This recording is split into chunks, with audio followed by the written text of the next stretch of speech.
समझ में आ गया? मैं कुछ पूछूं?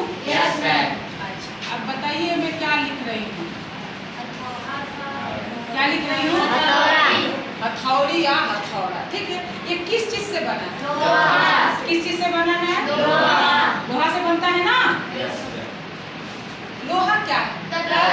लोहा क्या है? Very good. अब ये क्या है? जल। ये पदार्थ है कि नहीं है? पदार्थ। किस चीज से बना है? हाइड्रोजन और ऑक्सीजन। अब ये जल को हम क्या लिखेंगे? H2O। क्या लिखेंगे? अब ये क्या है? ये क्या है?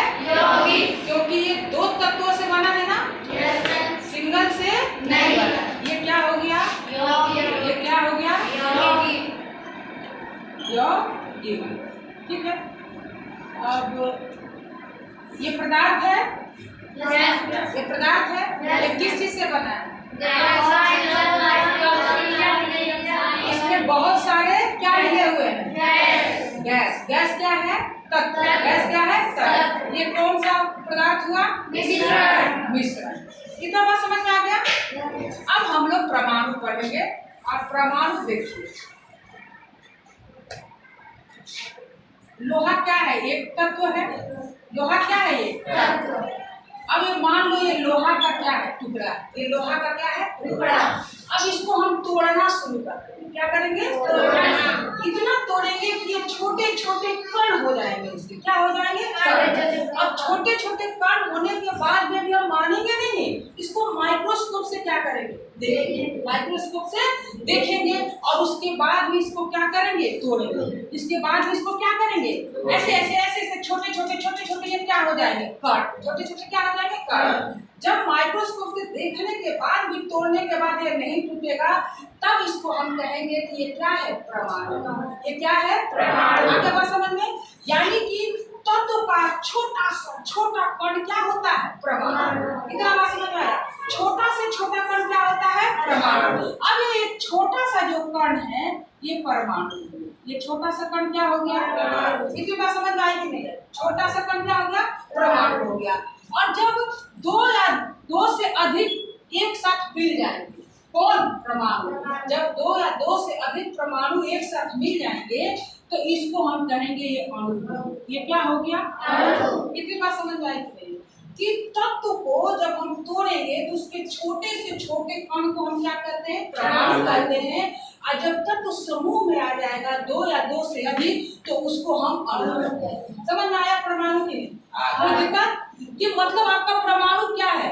तत्व का कण है। तत्व का क्या है? कण। समझ में आया?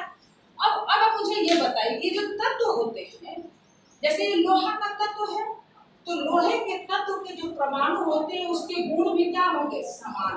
उसके गुण भी क्या होंगे? समान। अब ये मान लीजिए कि इसके परमाणु 1, 2 या 3 परमाणु को क्या करें?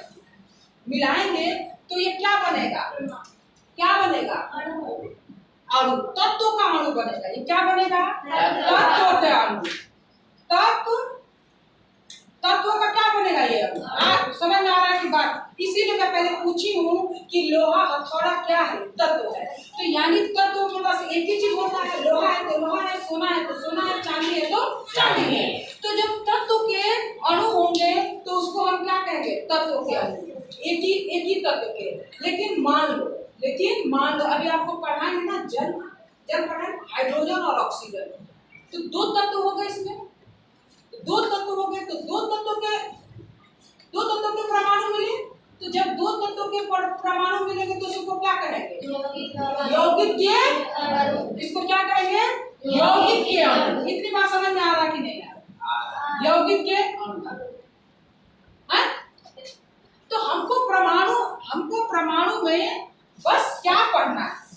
जब आप परमाणु समझेंगे तभी जानेंगे। ये मान लीजिए अब हम उतना छोटा तो नहीं बनाएंगे। ये क्या है? परमाणु। ये क्या है? परमाणु है। ये मान लीजिए परमाणु है और परमाणु तो ये क्या है? परमाणु। अब इतना छोटा परमाणु नहीं बनाएंगे, इसको मान लीजिए क्या है? परमाणु। तो हम लोग जान गए कि तत्व के छोटे से छोटे कण को क्या कहते हैं? परमाणु कहते हैं। और जो परमाणु के समूह को क्या कहते हैं? अणु कहते हैं। तो परमाणु की संरचना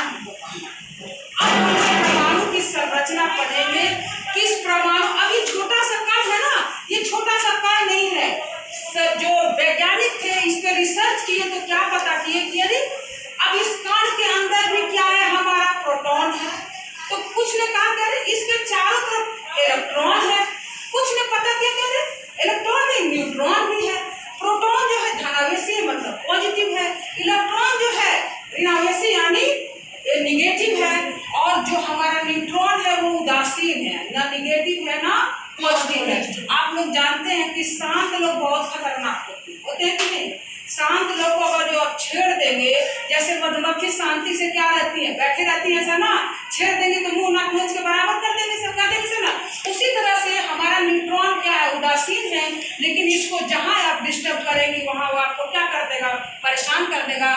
जो भी एटम बम जो बनते हैं उसमें न्यूट्रॉन को डिस्टर्ब कर दिया जाता है। लेकिन वो सब छोड़िए, हमें क्या पढ़ना है कि अभी तक हमने जान गया कि पदार्थ क्या होता है, तत्व क्या होता है, जान गए आप लोग, परमाणु क्या होते हैं, अणु क्या होते हैं। अब इस परमाणु के बीच में क्या होता है, तो इलेक्ट्रॉन होता है, न्यूट्रॉन होता है और प्रोटॉन होता है। अब हम लोग आगे पढ़ेंगे कि कौन कौन से साइंटिस्ट थे, जैसे आपके जेम्स थॉमस थे, उन्होंने इलेक्ट्रॉन की खोज की, और आपका गोल्ड स्मिथ ने प्रोटॉन की खोज की, लेकिन नाम कौन दिया, रदरफोर्ड दे दिए। फिर आप लोग पढ़ेंगे कि जेम्स चैडविक जो थे न्यूट्रॉन की खोज किए, ये आपको पढ़ना है, मैं बताऊंगी।